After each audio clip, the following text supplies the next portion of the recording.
Ahojte, dnes by som chcela povedať niečo o afirmáciách, čo tu vlastne afirmácie sú, na čo slúžia, ako nám dokážu pomôcť. Takže v prvom rade, čo sú to afirmácie? Tak sú to nejaké pozitívne vyjadrenia, tvrdenia, ktorých opakovaním si dokážete prenastaviť svoju myseľ a zlepšiť si náladu, deň a taktiež celkovo zlepšiť to nastavenie mysle, zameraním sa na pozitíva, pretože to, na čo sa zameriavame, tak to rastie. A dávam nejaký jednoduchý príklad tých afirmácií, aby ste to vedeli pochopiť, o čo vlastne ide. Čiže afirmáciou môže byť napríklad vyjadrenie som zdravá, šťastná, spokojná, alebo mám dostatok všetkého, čo potrebujem. Alebo to môže byť napríklad som bohatá a úspešná, alebo všetko mi ide s ľahkosťou a bez námahy, alebo moja sila je neobmedzená a podobne. Čiže jednoduchosti povedané, tie afirmácie sú nejaké pozitívne vyjadrenia, ktoré hovorím v prítomnom čase.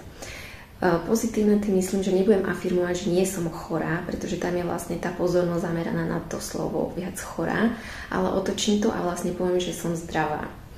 A čo sa týka ešte tej prítomnosti, je teda dôležité vyjadrovať tie afirmácie v prítomnom čase, pretože vlastne prostredníctvom toho prítomného okamihu si tvoríme našu budúcnosť.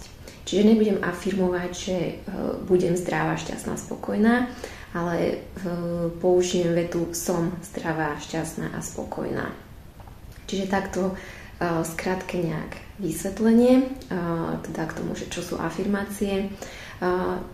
Ku mne sa afirmácie prvýkrát dostali už nejaké asi 3 roky dozadu a môžem teda povedať, že dosť mi pomáhajú a zlepšujú teda celkovo to nastavenie mojej mysle. Takže určite odporúčam. A v podstate tie afirmácie si môžete vyhľadať aj kdekoľvek na internete. Môžete si nájsť napríklad na YouTube, sú rôzne videá, alebo teda môžete tie afirmácie počúvať, alebo tú afirmáciu si v podstate môžete vytvoriť každý podľa seba, podľa toho, čo potrebuje, či sa chce zamerať viac na to zdravie, alebo na peniaze, alebo na prácu, lásku a podobne. Každý to, čo aktuálne najviac potrebuje, čo je pre neho dôležité. No a vlastne tieto afirmácie si môžete niekam napísať a môžete si ich čítať, alebo teda hovoriť v duchu, alebo si ich môžete dať niekam na nejaké viditeľné miesto.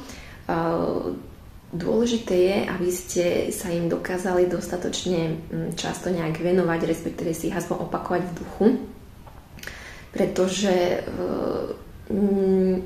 netreba očakávať od afirmácií to, že poviem si raz, že som zdravá, šťastná, spokojná a že už nikdy chorá nebudem, hej. Vlastne všetko vyžaduje nejakú prácu, povedzme. Hej, každý, kto chodí, povedzme, cvičiť do fitka, tak tiež neočaká, že si raz zacvičí a na druhý deň bude mať kocky na bruchu, hej. Čiže tak je to aj so všetkým ostatným. Vyžaduje to nejakú prácu, možno nejakú disciplínu, ale tie výsledky stoja za to. Ako hovorím, mne tie afirmácie pomáhajú, v podstate ja ich používam takmer na dennej báze.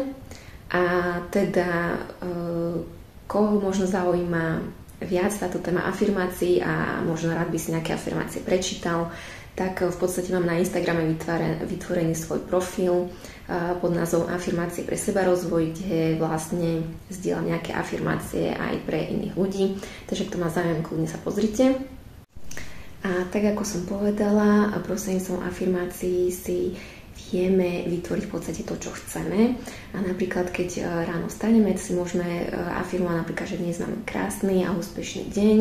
A samozrejme viackrát si to opakovať počas dňa a potom už len sledovať, že teda čo sa nám deje počas toho dňa, čo zažívame a tak ďalej. A potom zase napríklad pre ľudí, ktorí si chcú, povedzme, zvýšiť svoje sebavedomie, môžu používať afirmáciu napríklad, že som sebavedomá a silná žena.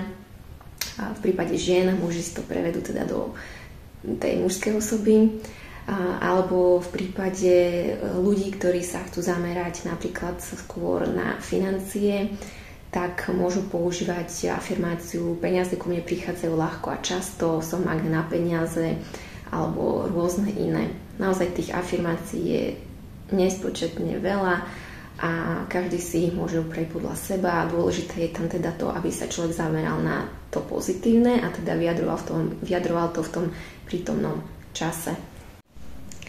No a na záver tohto krátkeho videa budem rada za nejakú vašu spätnú väzbu, prípadne komentár, aké máte skúsenosti s afirmáciami vy, prípadne aké afirmácie používate a podobne.